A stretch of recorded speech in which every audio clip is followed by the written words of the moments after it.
Social மீடியால ரொம்ப ட்ரெண்டா இருக்கிற திவாகர் இல்லை நான் கேட்குறேன், திவாகர் நடிக்கிறாரா? கிறுக்குத்தனமாக கோமாளித்தனமாக பண்ணிட்டு இருக்காருங்க. ஆனால் அவன் அப்படிங்கிறான் இப்படின்றான், பைத்தியக்காரத்தனமாக இருக்கு. அதை மக்கள் ரசிக்கிறாங்களா என்னன்னே தெரியல. எங்களை ஒரு பயவுள்ள எங்களை நடிப்பையும் பார்க்கறதில்ல, எங்களையும் பார்க்கறதில்ல. எதுக்கு ஒன்றுமே இல்லாதவன கோபுரத்துக்கு தூக்கிட்டு போகிறீங்கிறத எங்களுடைய கேள்வி. ஆனால் கோமாளித்தனமாக கிறுக்குத்தனமாக பண்ணி தேவையில்லாத அட்லினா யாருன்னு கேட்குறாரு. சூரியெல்லாம் நடிக்க தெரியாது அப்படின்னா, சூரியனானும் ஒரு நல்ல ஒரு க்ளோஸ் ஃப்ரெண்டாக இருந்தோம். இவர் நடிப்பு அரக்கனாமா? கிறுக்கேங்க, நடிப்பு கிறுக்கேங்க, அரக்கன் இல்லைங்க.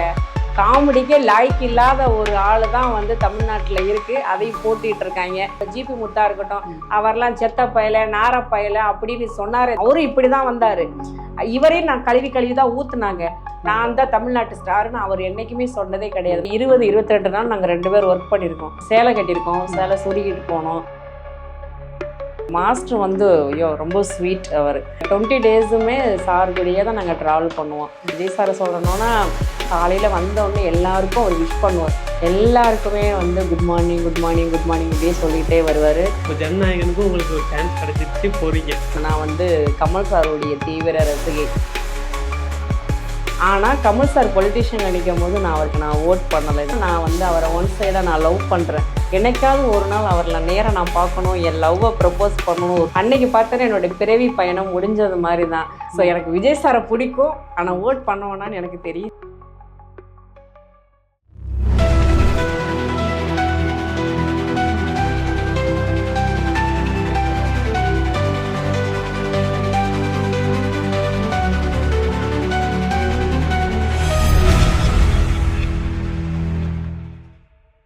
இப்போ சோஷியல் மீடியால ரொம்ப ட்ரெண்டா இருக்கிற திவாகர் நடிப்பு அரக்கன் அவர் தான் சொல்லிக்கிட்டு இருக்காரு. அவர் அப்படிதான் டேரக்டர்ஸ் எல்லாம் நிறைய டேரக்டர்ஸே நான் இப்படிதான் நடிப்பேன்னு சொல்லி பண்ணிக்கிட்டு இருக்காங்களாம். சூர்யா சார் அவங்களோட ஒரு சீனை தான் எடுத்து ரீக்ரியேட் பண்ணி தான் கொஞ்சம் இந்த அளவுக்கு ஒரு ஃபேமஸ் ஆயிருக்காரு. கடைசியில பார்த்தா இப்போ கருப்புன்ற படத்துல அதையே அவர் பண்ணியிருக்காரு. திரும்ப அது ஒரு ஃபன்னுக்காக தான் பண்ண வச்சிருக்காங்கன்னு இவர் என்ன சொல்றாருன்னா, என்ன பார்த்தா வரே பண்றாரு அப்படிங்கிற மாதிரி சொல்லிட்டாரு. ஸோ இப்படி இவர் திவாகர் அப்புறம் ஜிபி முத்து இவங்க அந்த மாதிரி ரீல்ஸ் கண்டென்ட் இந்த மாதிரி, அதாவது ஃபன்னா ட்ரோல் மெட்டீரியல்ஸாக பண்ணி இப்போ ஒரு பெரிய பெரிய படத்தில் அந்த மாதிரி ஒரு நல்ல கேரக்டர்ஸ் கிடைக்குது. அவங்களுக்கு ஒரு நல்ல இடத்துல டக்குன்னு கிடைக்க வச்சுறாங்க. இப்போ அவர் திவாகரே பார்த்தீங்கன்னா ஏஸ்னு விஜய் சேதுபதி சார் அதில் லாஸ்ட்டில் ஃபைனலில் வச்சுருக்காங்க. இப்போ கருப்புலையுமே அவர் வந்திருப்பார் போல். ஓகே, இப்படி இவங்களுக்கெல்லாம் வாய்ப்பு கிடைக்கிறப்போ ஒரு ஆக்ட்ரஸாக நீங்கள் ஒரு படிப்படியாக வந்திருப்பீங்க. நீங்கள் இதை எப்படி பார்க்குறீங்க? இந்த மாதிரி அவங்களுக்கு இந்த வாய்ப்பு போகுது, நமக்கு அவ்வளோவா அந்த வாய்ப்பு கிடைக்கல அப்படின்னு சொல்லிட்டு உங்களுக்கு அந்த ஃபீல் இருக்கா? இல்லை நான் கேட்குறேன், திவாகர் மீடியாவில் வந்தார். அவர் நார்மலாக ரீல்ஸ் தான் பண்ணார். அவர் பேசாமல் டாக்டர் தொழிலவே அவர் பார்க்கலாம். அவர் நடிக்கிறாரா? கிறுக்குத்தனமாக கோமாளித்தனமாக பண்ணிகிட்டு இருக்காருங்க. மீடியாவை பார்க்குற பீப்புளுக்கு எல்லாருக்குமே தெரியும். இப்போது நான் என்ன எடுத்துக்கோங்க, நான்லாம் 15 வருஷமாக இந்த ஃபீல்டில் கஷ்டப்பட்டுட்ருக்கேன். புருஷன் பிள்ளைலாம் விட்டு சினிமாவுக்காக இங்கே வாய்ப்பு தேடி நாங்கள் அலைஞ்சிட்ருக்கோம். இதே ஆம்பளைங்க பசங்களாக இருக்கட்டும், ஒய்ஃபு குழந்தைங்களாம் விட்டு அவங்களும் இங்கே வந்திருக்காங்க. அவங்களுக்கெல்லாம் நல்லா நடிக்க தெரிஞ்சவங்க. இன்றைக்கி என்னன்னா, அவன் அப்படிங்கிறான் இப்படின்றான். என்ன ஒன்று எனக்கு ஒன்றுமே புரியல. பைத்தியக்காரத்தனமாக இருக்குது. அதை மக்கள் ரசிக்கிறாங்களா என்னன்னே தெரில. நாங்கள்லாம் ஒழுங்காக உட்காந்து மேக்கப் போட்டு நாங்கள் ரீல்ஸ் பண்ணுறோம், அழகாக காட்டுறோம். எங்களை ஒரு பயவுள்ள எங்களை நடிப்பையும் பார்க்குறதில்ல, எங்களையும் பார்க்குறதில்ல. அவன் என்ன பண்ணான்னு அவனுக்கெல்லாம் இது பண்ணிட்டாங்க. என் மக்கள் எதை நோக்கி போயிட்டுருக்காங்கன்னு எங்களுக்கு தெரியல. நான் என்ன சொல்கிறேன்னா, மீடியாவுக்கோ யூடியூப் சேனலுக்கோ எல்லாருக்கும் சொல்கிற ஒரே விஷயந்தான், நீங்கள் யாரை வேணால் லைக் பண்ணுங்கள். எதுக்கு ஒன்றுமே இல்லாதவன கோபுரத்துக்கு தூக்கிட்டு போகிறீங்கிறத எங்களுடைய கேள்வி. நாங்கள் எங்களை மாதிரி இளங்களாம் கஷ்டப்பட்டு சினிமாவுக்காகவே நாங்கள் வாழ்ந்துட்டுருக்கோம். சினிமா தான் எங்களுக்கு உலகமேன்னு வாழ்ந்துட்டுருக்கோம். அதில் யாரையாவது ஒருத்தரை ட்ரோல் பண்ணுங்கள், இல்லை ஏதோ ஒன்று பண்ணி முன்னுக்கு கொண்டுட்டு போங்க. ஒன்றுமே இல்லாதவனை கொண்டுட்டு அவருக்கு என்ன குறைச்சல்? படிப்பு குறைச்சலா இல்லை வேலை குறைச்சலா? ஒன்றுமே கிடையாது. 4 பேருக்கு அவர் உட்கார வச்சு எல்லாம் வைத்தியம் பார்க்குறாரு. பணம் அவருக்கு ஒரு மேட்டரே கிடையாது. ஆனால் கோமாளித்தனமாக கிறுக்குத்தனமாக பண்ணி தேவையில்லாத அட்லினா யாருன்னு கேட்குறாரு. அட்லினா யாருன்னு கேட்குறாரு. அட்லி என்ன தெரியும்? அட்லியை பற்றி தெரியுமா அவருக்கு? என்ன படம் பண்ணிட்டு இருக்காங்க, யாரை வச்சுருக்காங்க? சூரியெல்லாம் நடிக்க தெரியாது அப்படின்னா, சூரியெல்லாம் லைட் மேனாக இருந்து அசிஸ்டண்டாக இருந்து காமெடியில் இறங்கின. அவர் கூட 4-5 படங்கள் நான் ஒர்க் பண்ணியிருக்கேன். சூரியனானும் ஒரு நல்ல ஒரு க்ளோஸ் ஃப்ரெண்டாக இருந்தோம். இருந்தோம். இன்னைக்கு வந்து ஒரு ஹீரோ லெவல்ல இருக்காரு. ஸோ சூரிக்கெல்லாம் நடிக்க தெரியலன்னா அசால்ட்டா அப்போ யார் இவர் நடிப்பு அரக்கனாமா? கிறுக்கேங்க, நடிப்பு கிறுக்கேங்க, அரக்கன் இல்லைங்க. இல்ல அதாவது இவரை வந்து ட்ரோல் தான் எல்லாரும் பண்றாங்க. அதாவது ஒரு காமெடி மெட்டீரியலா தான் யூஸ் பண்ணாங்க. இவர் என்ன நினைச்சுக்கிறாரு, ஐயோ நமக்கு எல்லாருக்கும் நம்ம புடிச்சு போச்சு அப்படின்னு நினைச்சு மனசுல வாழ்ந்துட்டு இருக்காரு. அப்படிலாம் இல்லைங்க. காமெடிக்கு நிறைய பேர் இருக்காங்க, அதெல்லாம் தேவையில்லாதவர். அவர் வந்து என்னன்னா அவர் மைண்டுக்கு நான் ஹீரோ நினைச்சிட்டு இருக்காரு. அவர் காமெடி கூட அவர் செட் ஆக மாட்டாரு. காமெடிக்கே லாய்க்கு இல்லாத ஒரு ஆள் தான் வந்து தமிழ்நாட்டில் இருக்கு. அதையும் போட்டிட்டு இருக்காங்க. இது என்னைக்கு எங்க கொண்டு போய் விடிய போகுதுன்னு எனக்கு தெரியல. அவர் ஒவ்வொரு இன்டர்வியூலையும் இதான் சொல்லிக்காரு, பொண்களுக்கெல்லாம் ரொம்ப ஃபேமஸ் ஆகிட்டேன், பொண்கள்லாம் விரும்பி வந்து பார்க்குறாங்க, இன்னொன்று பசங்கள்லாம் ரொம்ப வந்தாலே என்கிட்ட வந்து செல்ஃபி எடுக்கிறாங்க, என்ன அவ்வளோ பிடிக்குது அவங்களுக்கு அப்படின்னு சொல்லிட்டு இருக்காரு.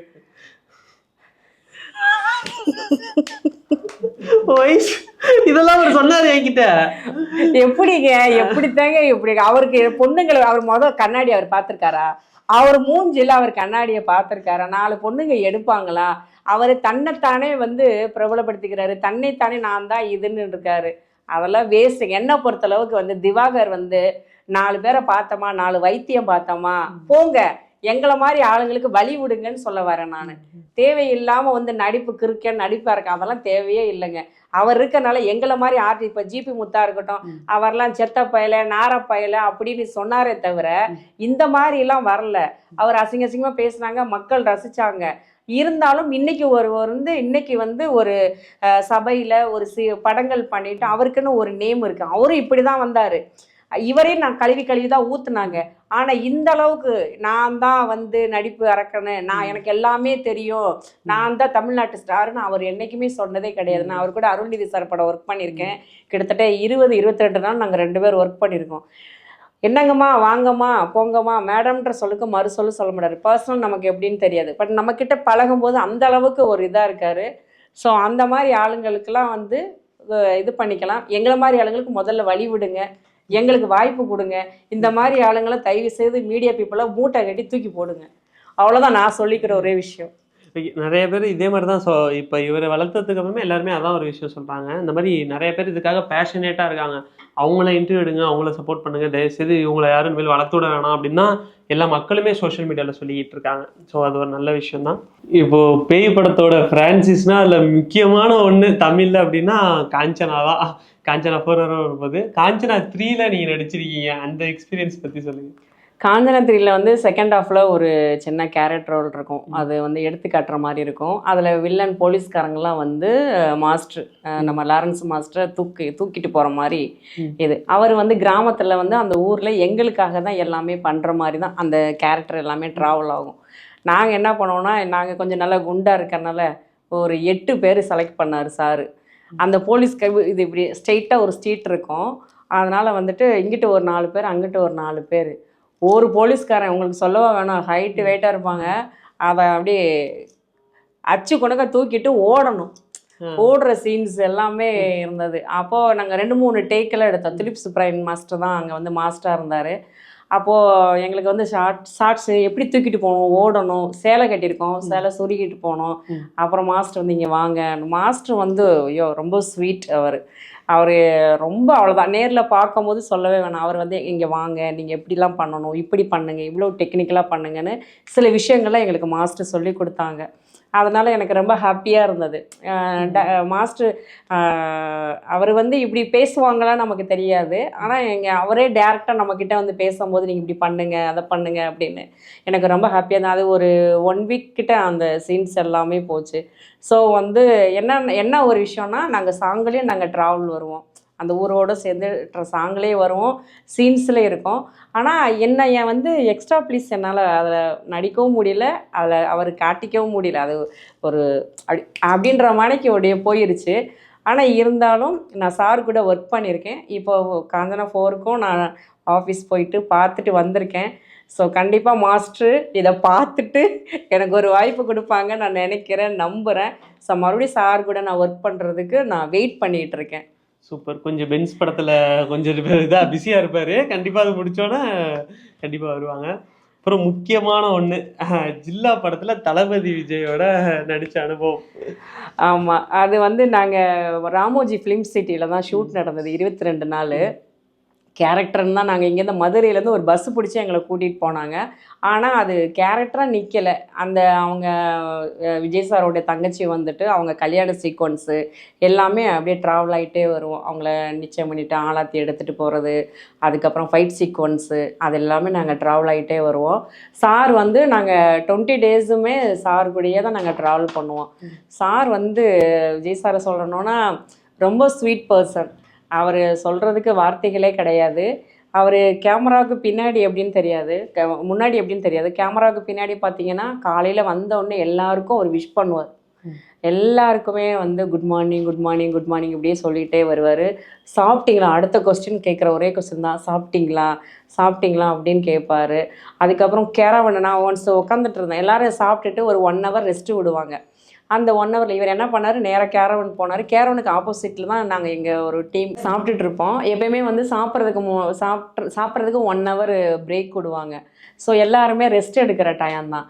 அவர் விஜய் சார் நினச்சா கேரவன்லேயே, அவருக்கு கேரவன் தனி கேரவன் இருக்குது. ஸோ அவர் அங்கேயே ரெஸ்ட் எடுக்கலாம். அவர் அதெல்லாம் எதுவுமே பண்ணலை. நேராக செட்டுக்குள்ளே வந்தார். ஒரு ஸ்டெப்ஸு ஒன்று இருந்தது, அதில் ஒரு பலகை ஒன்று போட்டிருந்தாங்க. அந்த பலகையில் அப்படியே படுத்தார். வெட் கிளாத் இருக்குல்ல, வெட் கிளாத்து, அதை மட்டும் சும்மா அப்படியே மூஞ்சில் போட்டு இப்படி கை வச்சு அப்படியே படுத்துட்டார். அவர் படுத்துருக்கிற விஷயம் யாருக்குமே தெரியாது. அவர் கேஷுவலாக வந்து படுத்துட்டார். கை வச்சதை வெட் கிளாத் போட்டு தெரியல. அவருக்கு ஆப்போசிட்டில் நான் வந்து ஸ்டெப்ஸில் உக்காந்துருக்கேன். ஸோ அப்போ நான் திங்க் பண்ணுறேன், அவர் ரெஸ்ட் எடுக்கிறதா இருந்தால் கேரவனில் ரெஸ்ட் எடுக்கலாம். ஆனால் இப்படி ஒரு எளிமையான ஒரு மனுஷனை நம்ம பார்க்கவே முடியாது. நான் ஃபஸ்ட் டைம் நான் அவரை பார்க்குறேன். எனக்கு ரொம்ப ஹாப்பியாக இருந்தது. அதுக்கப்புறம் கொஞ்ச நேரத்துக்கு அப்புறம் சாரை காணாங்கானே தெரிறாங்க. அவர் அந்த டயர்டில் அசந்து தூங்கிட்டார். அதுக்கப்புறம் அவங்க அசிஸ்டண்ட்ட சொல்லி, சார் இங்கே தான் படுத்திருக்காங்க. ஏன்னா அவங்க வந்து தெரியாதுல்ல, எல்லாம் அந்த 1 hourல அவங்கவுங்க எல்லாம் ரெஸ்ட் எடுக்க போயிட்டாங்க. அதனால் அவர் கூட நான் வந்து இன்றைக்கி வந்து ஒரு பொலிட்டிஷியன் லெவலில் வர போகிறாரு. ஸோ அவர் கூட நான் வந்து ஒர்க் பண்ணியிருக்கேன். எனக்கு ரொம்ப பெரிய விஷயம். நான் அவர் கூட ஒரு ஃபோட்டோஸ் ஒன்று எடுத்தேன். அது என்னோடய நேட்டிவில் இருக்குது. அவரே வந்து அந்த ஃபோட்டோவில் சைன் பண்ணியிருப்பார், அன்புடன் விஜய் அப்படின்னு சொல்லிட்டு. ஆமாம், அது ரொம்ப எனக்கு, என் பையன் வந்து தீவிர ஃபேனு. அதுக்கப்புறம் பார்த்தீங்கன்னா இப்போது ரன்னிங்கில் இருக்கிற படத்துக்கும் நான் ட்ரை பண்ணிட்டு தான் இருக்கேன். சாரை மறுபடியும் நம்ம பார்க்க போகிறோம் அப்படின்னு. அது என்னமோ ஒரு வேளை பொலிட்டிஷியனில் போய் மீட் பண்ண போகிறோமா என்னன்னு தெரியல. அப்போ ஏதோ இருக்கு எம்எல்ஏ அந்த சைடு அவ்வளோதான் போயிடமா? சரி, ஓகே, கவுன்சிலர் அந்த மாதிரி போகலாமா? ஃபேனாக எனக்கு ரொம்ப பிடிக்கும். சரி, கூப்பிட்டு உங்களை ஒரு தடவை பாத்துறாங்க. இப்ப ஜனநாயகனுக்கும் உங்களுக்கு ஒரு சான்ஸ் கிடைச்சிருச்சு, போறீங்க, போயிட்டு உங்களை இந்த மாதிரி கட்சிக்கு கூப்பிடுறாங்க, நீங்க ஒரு இதுல நிக்கிறீங்க அப்படின்னு சொல்லிட்டு, ஒரு தொகுதியிலயோ இல்ல ஒரு இதுலயோ வார்டுலயோ நிக்கிறீங்க அப்படிங்கிறாங்க. என்ன சொல்லுவீங்க நீங்க? ஆக்சுவலி உண்மையை சொல்லணும்னா, நான் வந்து கமல் சாருடைய தீவிர ரசிகை. ஆனால் கமல் சார் பொலிட்டிஷியனில் நிற்கும் போது நான் அவருக்கு ஓட் பண்ணலை. இதை நான் ஓப்பன் டாக்காக சொல்கிறேன். ஏன்னா எனக்கு கமல் சாரை பிடிக்கும். இன்னும் சொல்ல போனால் நான் வந்து அவரை ஒன் சைடாக நான் லவ் பண்ணுறேன். அது என்னோட ஃப்ரெண்ட்ஸுக்கு தெரியும், என்னோட ஃபேமிலி மெம்பர்ஸ்க்கு தெரியும். ஏன்னா அந்த அளவுக்கு வந்து எனக்கு கமல் சார் வந்து எனக்கு அவ்வளோ பிடிக்கும். ஆனால் இது வரைக்கும் நான் அவரை நேராக பார்த்ததே கிடையாது. என்னைக்காவது ஒரு நாள் அவரை நேராக நான் பார்க்கணும், என் லவ்வை ப்ரப்போஸ் பண்ணணும், ஒரு சாக்லேட் ஒரு ஃப்ளவரோடு வெயிட் பண்ணுறேன். அன்னைக்கு பார்த்தோன்னா என்னோடய பிறவி பயணம் முடிஞ்சது மாதிரி தான். இதை நான் சொல்ல வரேன்னா, அவர் எனக்கு பிடிக்கும். எனக்கு பிடிக்குங்கிறதுக்காக நான் ஓட் பண்ண முடியாதுல்ல. ஸோ அதே மாதிரி தான் எனக்கு விஜய் சாரும். ஸோ எனக்கு விஜய் சாரை பிடிக்கும், ஆனால் ஓட் பண்ணுவேனான்னு எனக்கு தெரியாது. இப்போ ஏடிஎம்கே இருக்காங்க, டிஎம்கே இருக்காங்க, புதுசாக வர்றவங்களுக்கு வழிபடுங்க. ஸோ தமிழ்நாட்டுக்கு யார் தலைவராக வந்தாலும் நான் வணங்குகிறேன். இப்போ விஜயோட சன் ஜேசன் சஞ்சய் அவர் டைரக்ஷன்ல நடிச்சிட்டு இருக்கீங்க. நான் அவரை ஃபர்ஸ்ட் டைம் நான் பார்க்கும்போது அவங்க அப்பாவை அப்படியே கிராஸ் பண்ணிட்டு வந்துட்டு போன மாதிரியே இருந்தது. விஜய் சாரோடைய பிம்பம் மாதிரி தான் எனக்கு தெரிஞ்சது. நான் நின்ன கூட மேம் உட்காருங்க மேம், ஷார்ட் ரெடி ஆகட்டும், நான் வளர்த்தா இப்படி ஒரு பிள்ளைய வளர்க்கணும். ஏன்னா சார் தான் என்னை ஓகே பண்ணாங்களா, சார் தான் கூப்பிட்டேன். ஏன் முத்தையா சார் படங்கள்லாம் இவ்வளோ வெற்றி ஆகுது அப்படின்னா, ஒரு வெக்கப்படுற சீன்னா கூட அவரே வெக்கப்பட்டு காட்டுவார். நீ எல்லாரும் ஆஃபீஸ்க்கு நீ போய் வாய்ப்பு தர்ற, இந்த படம் ரிலீஸ் ஆச்சுன்னா ஒன்று தேடி 4 பேர் வருவாங்க. சாங் இமேஜினேஷனில் தான் நாங்கள் அதை கிளாமராக பண்ணியிருக்கோம். இதை பார்த்துட்டு எங்கள் வீட்டில் ரிலேட்டிவ்ஸ் எல்லாம் எங்கிட்ட கேட்டாங்க, எனக்கும் மட்டும் டூயட் சாங்கெல்லாம் இருக்குது. ஆனால் ஏன் இவ்வளோ நாளாக நமக்கு வந்து வாய்ப்பு நமக்கு பெருசாக அச்சீவ்மெண்ட் பண்ணலைன்னு எனக்கே தெரியல. பார்க்காத டைரக்டர் கிடையாது, போகாத ஆஃபீஸ் கிடையாது. பெரிய படங்கள் எல்லாமே சின்ன சின்ன கேரக்டர் ரோல் பண்ணிகிட்ருக்கேன். சின்ன படங்கள் எல்லாமே பெரிய பெரிய கேரக்டர் ரோல் பண்ணுறேன். அது ரிலீஸ் ஆக மாட்டேங்குது.